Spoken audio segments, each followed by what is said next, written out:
আজ সারাদিন ধরে বৃষ্টি পড়ছে। আজ সারাদিন ধরে বৃষ্টি পড়ছে। এই বাক্যটাকে ইংরেজিতে কিভাবে বলবে? দেখো, এরকম ধরনের আরো অনেক বাক্য রয়েছে। সে সারাদিন ধরে ঘুমাতে থাকে। সে সারাদিন ধরে ঘুমাতে থাকে। তারা সারাদিন ধরে কাজ করবে। শ্যাম সারাদিন ধরে পড়াশোনা করে। আজ সারাদিন ধরে বৃষ্টি পড়ছে। ওকে, সো এরকম ধরনের বাক্যগুলোকে তোমরা ইংরেজিতে কিভাবে বলবে? দেখো, আর এই চারটি সেন্টেন্সের মধ্যে একটা জিনিস কমন, যেটা হচ্ছে সারাদিন ধরে। এই চারটি বাক্যতে রয়েছে। তো সারাদিন ধরে বুঝাতে, অর্থাৎ এরকম ধরনের বাক্যগুলিকে বলতে আমাদেরকে ইংরেজিতে ব্যবহার করতে হবে all day long.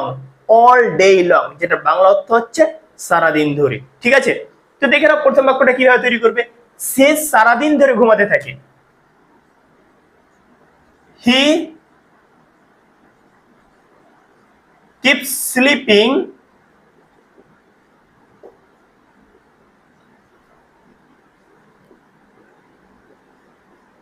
all day long. He keeps sleeping all day long, অর্থাৎ সে সারাদিন ধরে ঘুমাতে থাকে। তাহলে এখানে একটা জিনিস নোটিস করো যে অল ডে লং, যেটা বাংলা অর্থ হচ্ছে সারাদিন ধরে। ওকে, তারা সারাদিন ধরে কাজ করবে। They will work all day long. তারা সারাদিন ধরে কাজ করবে। They will work all day long. Okay, Shyam সারাদিন ধরে পড়াশোনা করে। শ্যাম সারাদিন ধরে পড়াশোনা করে। Shyam studies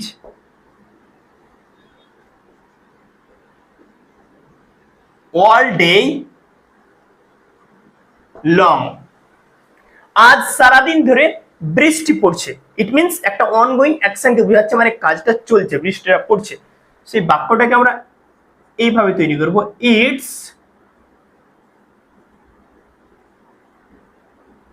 it's raining all day long. It's raining all day long, অর্থাৎ আজ সারাদিন ধরে বৃষ্টি পড়ছে। ওকে, সো আশা করি তোমরা বুঝতে পারলে যে এরকম ধরনের বাক্যগুলিকে কিভাবে ইংরেজিতে তৈরি করতে হয়। ওকে, সো এবার তোমরা একটা সেন্টেন্স তৈরি করো।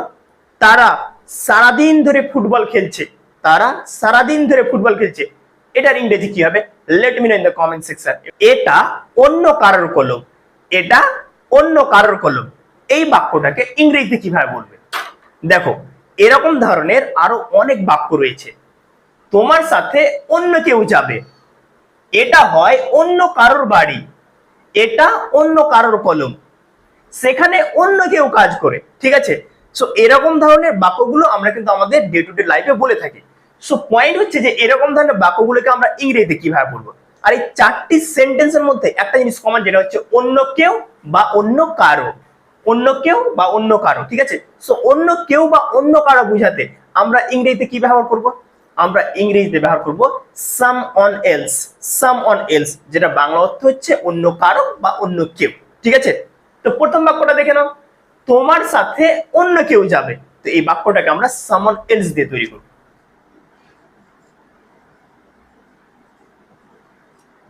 Someone else will go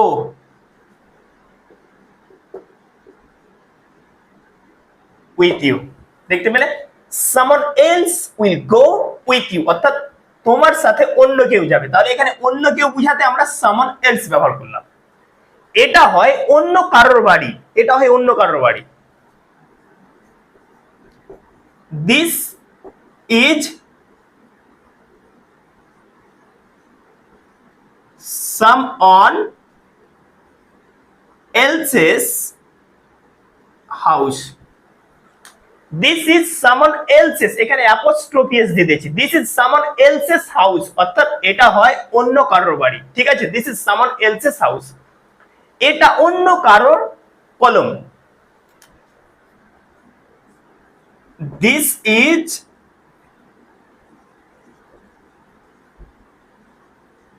someone else's pen. এটা অন্য কারোর কলম, this is someone else's pen, এখানেও অ্যাপোস্ট্রফি এস, ঠিক আছে, সামওয়ান এলসেস পেন, অর্থাৎ এটা অন্য কারোর কলম।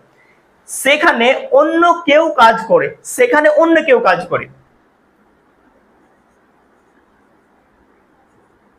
someone else works there, অর্থাৎ সেখানে অন্য কেউ কাজ করে, someone else works there, ঠিক আছে। সো আই হোপ তোমরা বুঝতে পারলে যে এরকম ধরনের বাক্যগুলিকে কিভাবে ইংরেজিতে তৈরি করতে হয়। ওকে, সো এবার তোমরা একটা সেন্টেন্স তৈরি করো, এটা অন্য কারোর বই, এটা অন্য কারোর বই, এটার ইংরেজি কি হবে? Let me no in the comment section. তার কিছু বলার আছে, তার কিছু বলার আছে, এই বাক্যটাকে ইংরেজিতে কিভাবে বলবে? দেখো এরকম ধরনের আরো অনেক সেন্টেন্সেস রয়েছে, দেখে নাও। আমার কিছু কেনার আছে, তার কিছু বলার আছে, আমার কিছু দেওয়ার আছে, আমার কিছু করার আছে, ঠিক আছে। সো দেখো এরকম ধরনের বাক্যগুলিকে আমরা ইংরেজিতে কিভাবে বলবো? দেখো এরকম ধরনের বাক্যগুলিকে ইংরেজিতে বলার জন্য আমাদেরকে ব্যবহার করতে হবে সামথিং টু প্লাস ভার্বের 1 নম্বর ফর্ম, সামথিং টু প্লাস ভার্বের 1 নম্বর ফর্ম। যেমন আমার কিছু কেনার আছে, I have something to buy, দেখতে পেলে সামথিং টু প্লাস ভার্বের 1 নম্বর ফর্ম। এখানে যে বাইটা রয়েছে এটা V1 রয়েছে, অর্থাৎ ভার্বের 1 নম্বর form. I have something to buy, অর্থাৎ আমার কিছু কেনার আছে, সাবজেক্ট অনুসারে হ্যাভ অথবা হ্যাজ, তারপরে সামথিং টু, তারপরে প্লাস ভার্বের 1 নম্বর ফর্ম, দ্যাটস ইট। তার কিছু বলার আছে, তার কিছু বলার আছে, he has something to say, দেখো he had something to say, অর্থাৎ তার কিছু বলার আছে। সেন্টেন্স তৈরি করা একদম সহজ, এখানে সাবজেক্ট হি তার জন্য হ্যাজ, এখানে সাবজেক্ট আই তার জন্য হ্যাভ, সামথিং টু তারপরে ভার্বের 1 নম্বর ফর্ম সে, ওকে, মানে বলা। তার কিছু বলার আছে, he had something to say। আমার কিছু দেওয়ার আছে, আমার কিছু দেওয়ার আছে, তাহলে এটাকে আমরা ইংলিশে বলবো I have something to give।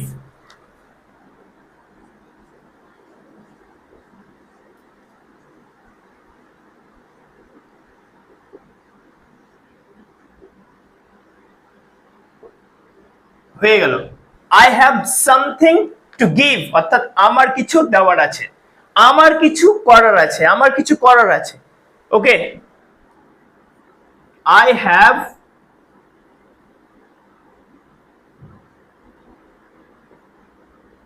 something to do, I have something to do, অর্থাৎ আমার কিছু করার আছে। সো আই হোপ তোমরা বুঝতে পারলে যে এরকম ধরনের বাক্যগুলিকে কিভাবে ইংরেজিতে তৈরি করতে হয়। আমাকে অন্তত 100 টাকা দাও, আমাকে অন্তত 100 টাকা দাও, এই বাক্যটাকে ইংরেজিতে কিভাবে বলবে? দেখো এরকম ধরনের আরো অনেক সেন্টেন্সেস রয়েছে, দেখে নাও। সে এবছর অন্তত 10টি বই কিনেছে, সে এবছর অন্তত 10টি বই কিনেছে। তোমাকে অন্তত 1 ঘন্টা অপেক্ষা করতে হবে, তোমাকে অন্তত 1 ঘন্টা অপেক্ষা করতে হবে। ক্লাসে অন্তত 20 জন ছাত্রছাত্রী আছে, ক্লাসে অন্তত 20 জন ছাত্রছাত্রী আছে। আমাকে অন্তত 100 টাকা দাও, ঠিক আছে। সো দেখো এই 4টি সেন্টেন্সের মধ্যে ওয়ান থিং ইজ কমন, যেটা হচ্ছে অন্তত, অন্তত, অন্তত, অন্তত, অর্থাৎ 4টি সেন্টেন্সে একটা কিন্তু জিনিস ব্যবহার করা হয়েছে, অন্তত, ঠিক আছে। সো অন্তত বোঝাতে, অর্থাৎ এরকম ধরনের বাক্য তৈরি করতে আমাদেরকে ইংরেজিতে ব্যবহার করতে হবে at least, at least, which basically means অন্তত, ঠিক আছে। সো দেখে নাও প্রথম বাক্যটা কি রয়েছে, সে এবছর অন্তত 10টি বই কিনেছে। তাহলে আমরা বাক্যটা কিভাবে তৈরি করব? he has bought at least 10 books,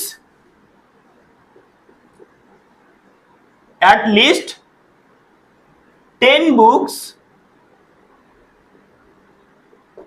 this year, দেখতে পেলে? দেখো তাহলে এই অন্তত আছে, তার জন্য আমরা কি ব্যবহার করলাম? at least, অন্তত 10টি বই কিনেছে, তো at least 10 books, ঠিক আছে, বুঝা গেল? তাহলে তাহলে অন্তত বুঝাতে আমরা ইংরেজিতে ব্যবহার করব at least, দেখো সে এবছর অন্তত 10টি বই কিনেছে। He has bot at least 10 books this year. পেয়ে গেল। তোমাকে অন্তত 1 ঘন্টা অপেক্ষা করতে হবে। এই সেন্টেন্সটা খুবই গুরুত্বপূর্ণ। এরকম ধরনের বাক্য আমরা কিন্তু আমাদের রেগুলার লাইফে বলে থাকি যে তোমাকে 1 ঘন্টা অন্তত অপেক্ষা করতে হবে। তো এখানেও দেখো অন্তত রয়েছে, তো এই বাক্যটাকে আমরা অ্যাট লিস্ট দিয়ে তৈরি করব। ইউ, দেখো আমি ইউ উইল কে কন্ট্রাকশন করে দিলাম, ইউ উইল করে দিলাম, ঠিক আছে। You have to wait at least an hour। হয়ে গেল। you will have to wait at least an hour, অর্থাৎ তোমাকে অন্তত 1 ঘন্টা অপেক্ষা করতে হবে। দেখতে পেলে? ঠিক আছে। তারপর এটা দেখে নাও, ক্লাসে অন্তত 20 জন ছাত্রছাত্রী আছে। ক্লাসে অন্তত 20 জন ছাত্রছাত্রী আছে। ওকে, সো দেখো বাক্যটাকে আমরা দেয়ার দিয়ে স্টার্ট করব। there are at least 20 students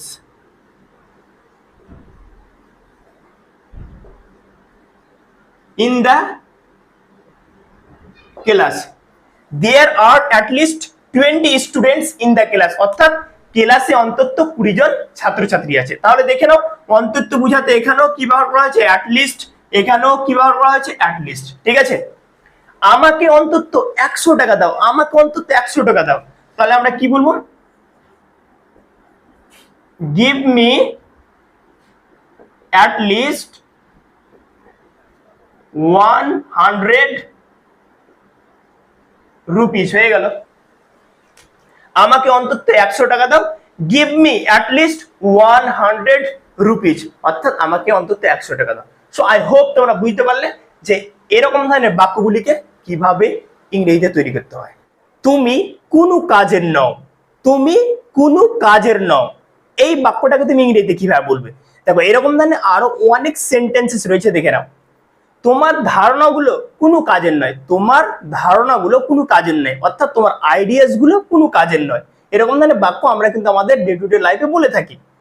কলমটি কোনো কাজের নয়, কলমটি কোনো কাজের নয়। মনে করো কোনো একটা কলম ঠিকঠাক হয়তো কালি পড়ছে না, বিরক্ত করছে, তখন তুমি বলতে পারো এরকম ধরনের বাক্য যে কলমটি কোনো কাজের নয়। তুমি কোনো কাজের নও, তুমি কোনো কাজের নও, ঠিক আছে। অর্থাৎ মনে করো কাউকে তুমি একটা দায়িত্ব দিলে, সে ঠিকঠাক করে দায়িত্বটা পালন করছে না, মানে ঠিকঠাক করে কাজ কাম করছে না, তখন তাকে তুমি বলতে পারো যে তুমি কোনো কাজের নও। কেন? কারণ তোমাকে কোনো দায়িত্ব দেওয়া যাচ্ছে যে তুমি ঠিকঠাক করে পালন করছো না। ওকে, তখন এরকম ধরনের বাক্য বলতে পারো। ল্যাপটপটি কোনো কাজের নয়, ল্যাপটপটি কোনো কাজের নয়, ঠিক আছে। সো দেখো এরকম ধরনের বাক্যগুলোকে আমরা ইংরেজিতে কিভাবে বলবো? আর এই 4টি সেন্টেন্সের মধ্যে ওয়ান থিং ইজ কমন, যেটা হচ্ছে কোনো কাজের নয়, কোনো কাজের নয় বা কোনো কাজের নও। এই 4টি সেন্টেন্সে কিন্তু এই বাংলা কথাটা রয়েছে যে কোনো কাজের নয়। ওকে, সো কোনো কাজের নয় বুঝাতে আমরা ইংরেজিতে ব্যবহার করব good for nothing. Good for nothing, দেখো এটা হচ্ছে একটা idiom which basically means useless, অর্থাৎ যেটা বাংলা অর্থ হচ্ছে কোনো কাজের নয়। তো আমরা গুড ফর নাথিং দিয়ে এই বাক্যগুলোকে ইংরেজিতে তৈরি করবো। ওকে, তো চলো দেখে নি। তোমার ধারণাগুলো কোনো কাজের নয়, তোমার ধারণাগুলো কোনো কাজের নয়, তাহলে এই বাক্যটাকে আমরা তৈরি করব ইওর আইডিয়াস, তোমার ধারণাগুলো আর গুড ফর নাথিং। ক্লিয়ার? তাহলে দেখতে পেলে your ideas are good for nothing, অর্থাৎ তোমার ধারণাগুলো কোনো কাজের নয়। বাক্য তৈরি করে একদম সহজ। তাহলে এখানে দেখতে পেলে যে good for nothing basically means কি বলতো, যে কোনো কাজের নয়। ওকে, যেটা তোমরা ইংলিশে রিপ্লেস করতে পারো ইউজলেস দিয়ে। তোমরা এরকম বলতে পারো ইওর আইডিয়াস আর ইউজলেস, অর্থাৎ তোমার ধারণাগুলো কোনো কাজের নয়। ইউজলেস মানে কি? বেকার, তাই তো। তো তুমি good for nothing K replace করে ইউজলেস ওয়ার্ডটাকে ব্যবহার করতে পারো, কোনো সমস্যা নেই। ওকে, কলমটি কোনো কাজের নয়, কলমটি কোনো কাজের নয়। The pen is good for nothing,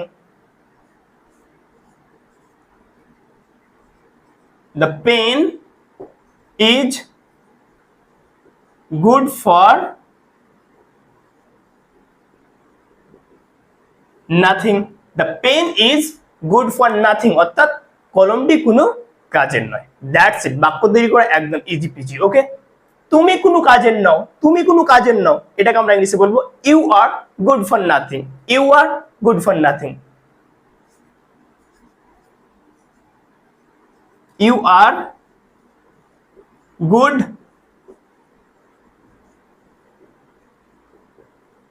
you are good for nothing, you are good for nothing অর্থাৎ তুমি কোনো কাজের নও। তোমরা এরকম বলতে পারো, দেখো you are good for nothing which basically means you are useless.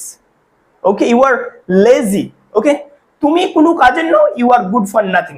ঠিক আছে, ল্যাপটপটি কোনো কাজের নয়, ল্যাপটপটি কোনো কাজের নয়, এই বাক্যটাকে তোমরা ইংলিশে বলবে the laptop is good for nothing, the laptop is good,